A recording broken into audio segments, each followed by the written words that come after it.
everyone, it's Joe on the Go, and I'm Joe Miller, coming to you live each and every day as I take to the streets to give you all the deets.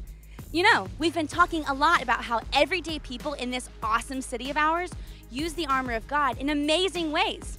Well, my friends, today is no exception. We are about to meet one of my faves. His name is Coach. I mean, that's what we call him. I'm like totally sure that's not what is on his birth certificate, but he goes by Coach. And I can't wait for you to meet him. Hey, Coach, think fast. Whoa, Joe, nice kick.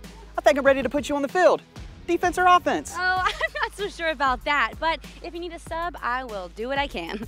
Okay, Coach, for reals, let's get right into it and talk stats. Now, you've led your team to 8 regional championships, 5 state cup victories, and 10 of your players have gone on to play pro. Oh, and it doesn't stop there. I've also read that as a coach, you have won 2 Golden Net Awards. FYI, that award goes to the coach who is voted like the best of the very best. Coach, you are basically an all-star. How do you do it? The love of the game, a special coaching technique? Well, Joe, I do love the game of soccer, and coaching a great team is the best.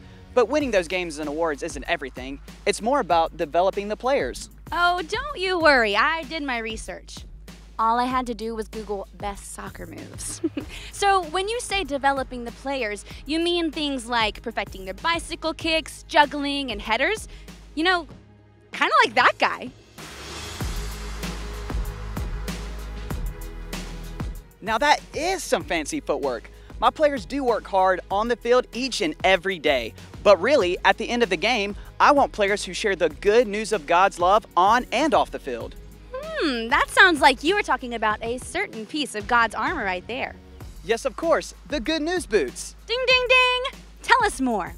I knew that in order for my players to see what this looked like, I had to put on the good news boots first. That meant having the courage to share God's love with them. As their coach, they could follow my lead and have the courage to do the same. Well, that is a great way to coach, Coach.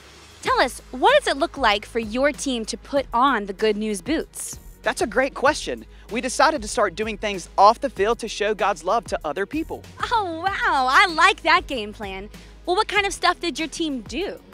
We started helping the younger teams with their drills and skills, and while we were doing that, we were sharing the good news that God loves them. We also started praying with them before each game. That's a great way to put God at the center of what we do. The team also started volunteering together once a month, helping prepare a meal for those who might not have one. The really cool thing about all of this is that a lot of the players on our team initially had to build up the courage to share the good news, but by the end of the season, they had the confidence to share God's love with everyone. They all started as rookies and ended as pros. Coach, that is so great. Hey, thanks for kicking it with us today and showing us how the good news boots can work in action. I am so glad your team had the courage to share with others about how much God loves them.